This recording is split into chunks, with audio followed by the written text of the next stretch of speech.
ଏଠି ଆଜି ଯେଉଁ 140ତମ ପ୍ରତିଷ୍ଠା ଦିବସ କଂଗ୍ରେସ ଦଳ ମହାତ୍ମା ଗାନ୍ଧୀଙ୍କର ନୀତି ଆଦର୍ଶକୁ ନେଇ ପରିଚାଳିତ ହେଇଛି ଏବଂ ସେହି ମହାତ୍ମା ସେହି ବାପୁଙ୍କର ସେହି ମହାମାନବ ମହାତ୍ମା ଗାନ୍ଧୀଙ୍କର ନୀତି ଆଦର୍ଶକୁ ଆମେ ଧରି ରଖି ଚାଲିଛୁ ଏବଂ ସେଥିପାଇଁ ଆଜି ସେହି ବାପୁଙ୍କର ଅରଟ ଚିହ୍ନର ପତାକା ଆଜି କଂଗ୍ରେସ କାର୍ଯ୍ୟାଳୟ ଆଗରେ ଆମେ ଉତ୍ତୋଳନ କରିଥିଲୁ ଏବଂ ତାପରେ ପରେ ଆସି ଚାନ୍ଦବାଲି ମେଡ଼ିକାଲରେ ରୋଗୀମାନଙ୍କୁ ଫଳ ବଣ୍ଟନ କରିଥିଲୁ।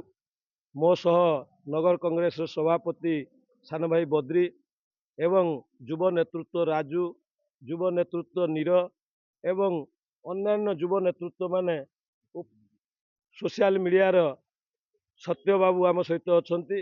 ତେଣୁ ଏ ସମସ୍ତେ ଆସି ଆମେ ଆଜି ଫଳ ବଣ୍ଟନ କରିଥିଲୁ, ରୋଗୀମାନଙ୍କୁ ଭେଟିଥିଲୁ ଚାନ୍ଦବାଲି ମେଡ଼ିକାଲରେ। ଆମର 140ତମ କଂଗ୍ରେସର ପ୍ରତିଷ୍ଠା ଦିବସ, ଏଥିପାଇଁ ଆମର ନେତା ଏବଂ କର୍ମୀ ସମସ୍ତେ ନିଜ ନିଜ ଏରିଆରେ କଂଗ୍ରେସର ପ୍ରତିଷ୍ଠା ଦିବସ ପାଳିତ କରୁଛନ୍ତି। ଆଜି ଆମର ଚାନ୍ଦବାଲି ଠାରେ ବ୍ଲକ ସଭାପତି ଏବଂ ମୁଁ ନଗର ସଭାପତି ଏବଂ ଆମର ଯେ ଯୁବ ବନ୍ଧୁମାନେ ସମସ୍ତେ ରହି ଆଜି ପ୍ରତିଷ୍ଠା ଦିବସ ପାଳନ କଲେ ଏବଂ ତାପରେ ଯେହେତୁ କଂଗ୍ରେସ ଏକ ସେବା ମନୋବୃତ୍ତି ନେଇ ଦଳଟା ତିଆରି ହୋଇଥିଲା ଏବଂ ଏ ଦେଶଟାକୁ ସବୁବେଳେ ସେବା ଦେଇ ଦେଇ ଆସିଛି, ସେଥିପାଇଁ ଆଜି ଆମେ ମେଡ଼ିକାଲରେ ଫଳ ବଣ୍ଟନ କଲୁ।